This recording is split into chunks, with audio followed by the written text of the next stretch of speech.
This video is brought to you by my favorite clothing brand Indeed, which means courage in Arabic, by the way.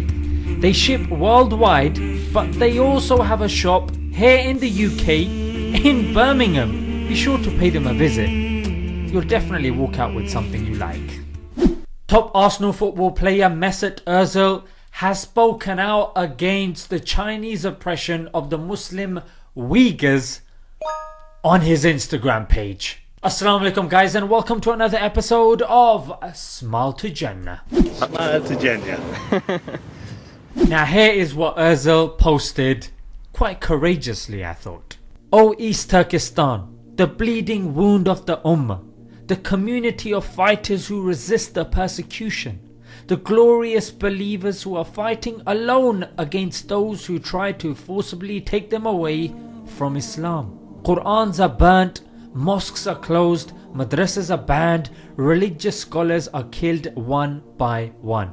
The brothers are forced into the camps. Chinese men are settled in their families instead of them. The sisters are forced to marry Chinese men.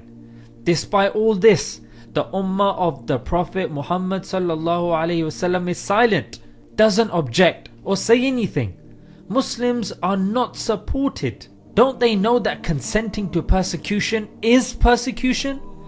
How nicely Hazrat Ali radiyallahu anh said, if you cannot prevent persecution, make it known publicly. While these events have been on the agenda even in the Western media and states for months and weeks, where are the Muslim countries and their media?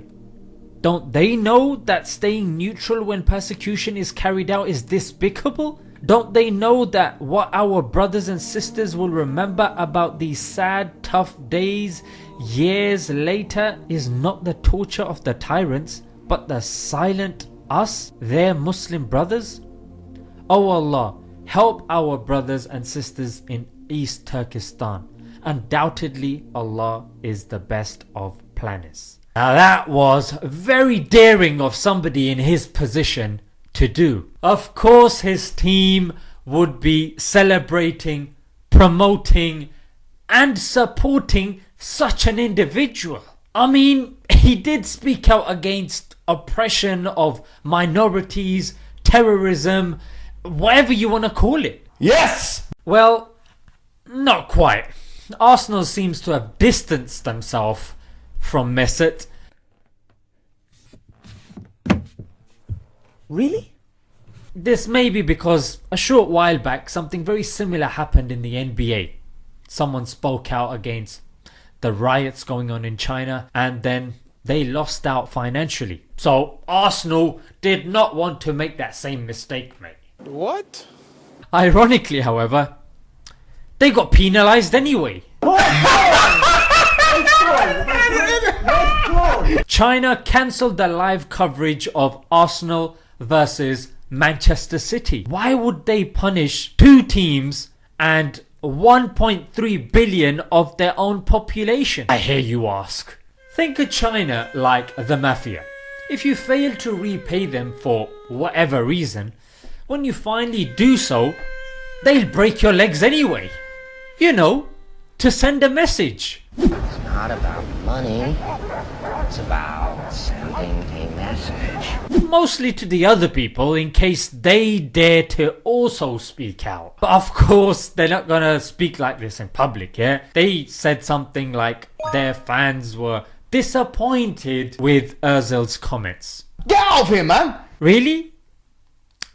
Were they also disappointed when they heard about the concentration camps? No? Were they disappointed to know about the forced marriages, burning of the Qur'ans, shutting down of the mosques? Still no? Well, if these soulless reptiles don't get affected with such things, I couldn't care less if they're disappointed, mate. And another thing that came to my mind was, a lot of us follow such football teams pretty much religiously, mate. But when it comes time for them to return the favour, they stab us in the back. Oh! What does that mean? For a bit of dosh. Some people may say, Hey man, at the end of the day, they're just a business. yeah, fair enough. But at least protect your own investment. At least protect your own player. It's not like he did something terrible. Plus, Arsenal seems to be sending out a message that, yo, if you speak out against tyranny, that is not okay. We're gonna side with the tyrants, even if they're gonna punish us anyway. You're sick. Well, I can see why they call themselves Arsenal now, considering they speak out their ass and they make nil sense. Alright guys, let's leave it there. Until next time, Assalamu alaikum.